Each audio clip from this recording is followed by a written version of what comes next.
Orphan boy is raised by a goddess from an immortal race that holds the power to control the strongest dragons. In the hidden village of Orphan, there lived a unique group known as the Clan of Partings. These special people were skilled weavers of the magical Hibial cloth. To the outside world, Hibial is considered a luxury cloth, but to the Orphan people, it's a magical cloth that stores memories and tells stories. Only those who have Orphan blood can read it, but they kept themselves isolated from the outside world. One day, after finishing their chores, Maquia was left alone by her friends as they went to be with their parents. Maquia felt sad and sat by herself because she felt lonely. She's been an orphan from birth and never had someone to call family. Just as her loneliness grew, an elder approached Maquia. She poured out her feelings of solitude, and the elder shared with her the rich heritage of their clan.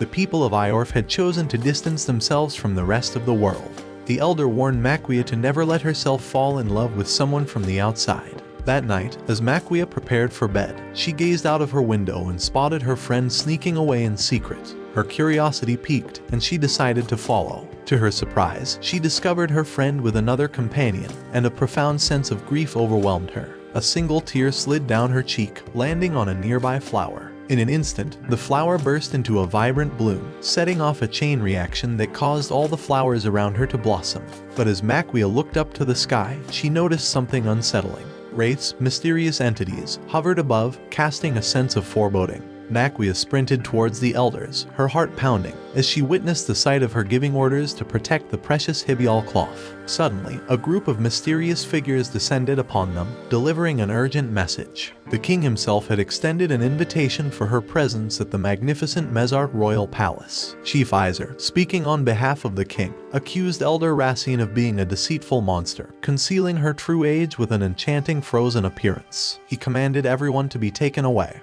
and those who resisted were to be eliminated. Trapped inside the Hibial tower, Maquia desperately fought to escape, but her efforts were thwarted when she caught sight of a menacing berserk Renato trailing behind her. Fear gripped her as she attempted to flee, only to be ensnared by the cloth and forcefully dragged away by the wraith. As they soared through the vast open skies, Maquia was awestruck by the breathtaking beauty surrounding her. However, their journey took a sudden turn when Renato became engulfed in flames, hurling Maquia into the depths of the unfamiliar forest, and leaving her utterly alone. As she walked through the forest, grieving the loss of her home, she stumbled upon a small community. Curiosity led her to peek inside one of the camps, where she was met with a shocking sight: a deceased mother clutching a wailing baby in her arms. Inside the camp, a trader who had come to buy the precious Hibial cloth was about to abandon the baby, leaving it to perish. Without hesitation, Maquia reached out and cradled the baby.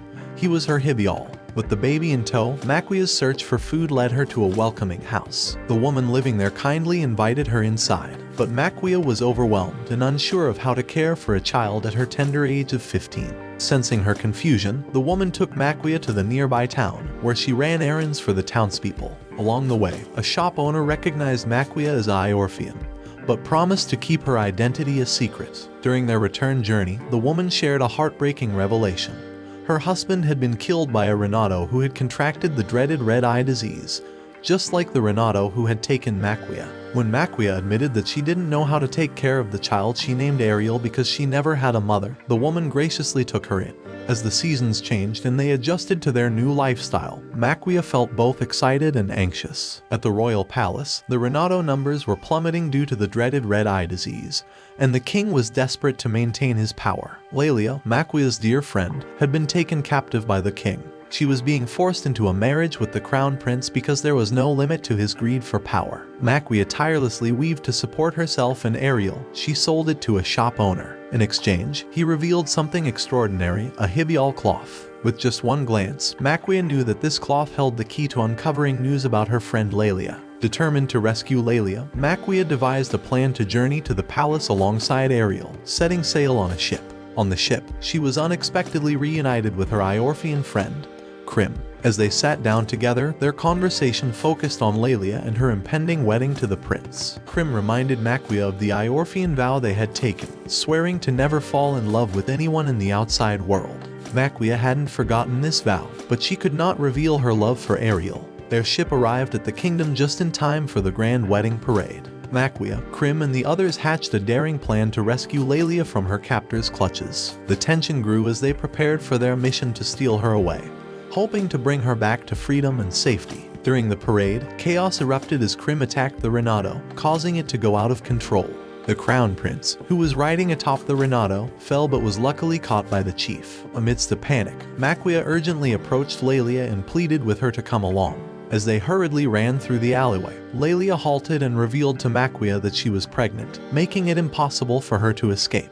Lelia urged Maquia to flee as the guards were hot on their heels. Despite her own reservations, Maquia was whisked away by a mysterious man. To her surprise, it was the same man she had encountered at the settlement while saving Ariel. He disclosed his true identity as a half-Iorphian, a race destined for separation. Overwhelmed by the entire ordeal, Maquia returned to find Krim, who was deeply saddened. In a fit of rage, he heartlessly made Maquia cry, cruelly stating that she would have to watch Ariel die as she would outlive him. In the dead of night, Krim vanished, leaving behind a hibial cloth as a sign that he had departed and urging Maquia to leave too, as she would only be a burden with a child to care for. In the morning, Maquia and Ariel set off on a quest to find a new place to live and work. They walked through the town, encountering many challenges along the way. By the end of the day, when Maquia returned to the inn, she was furious to find Ariel playing with her precious weaving machine.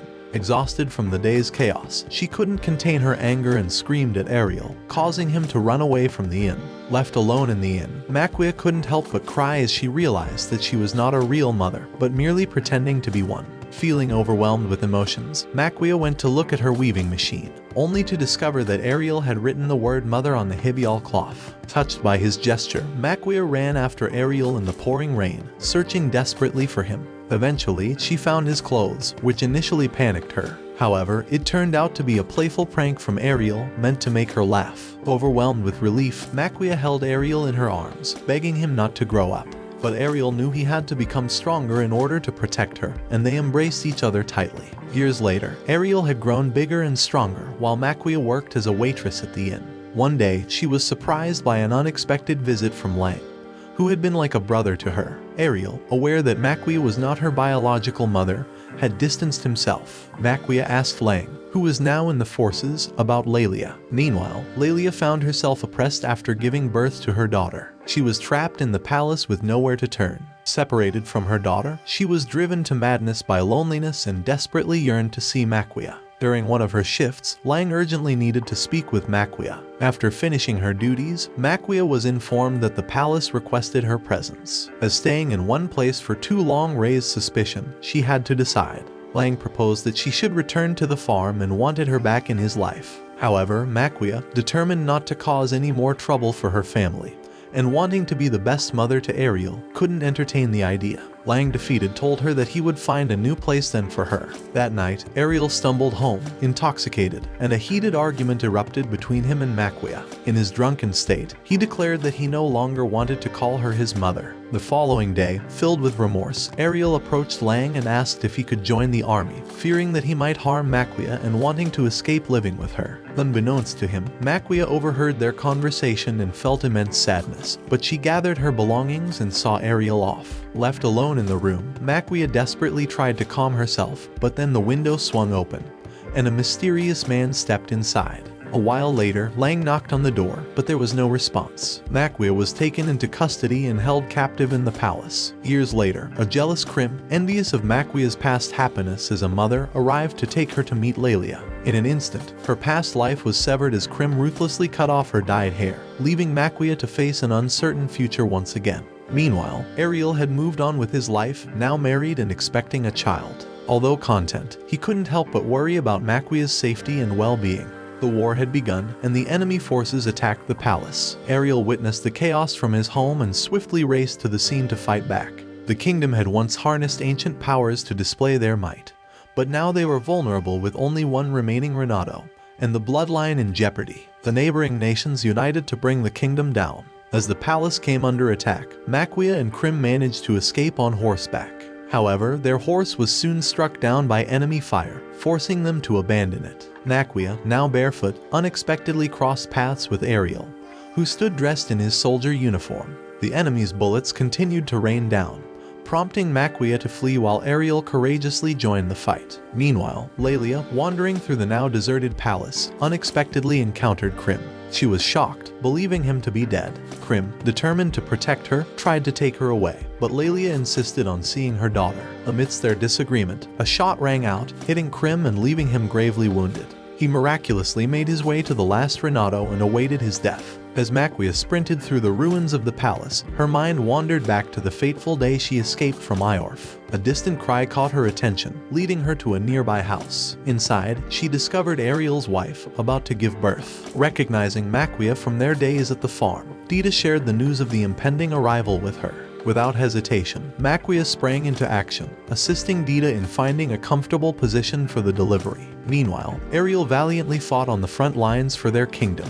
In the midst of battle, tragedy struck as he slipped on a lifeless body and was suddenly attacked from behind. Despite the chaos of war, Dita successfully brought their baby girl into the world, safe and healthy. When Ariel regained consciousness and opened his eyes, he was astonished to find Maquia standing before him.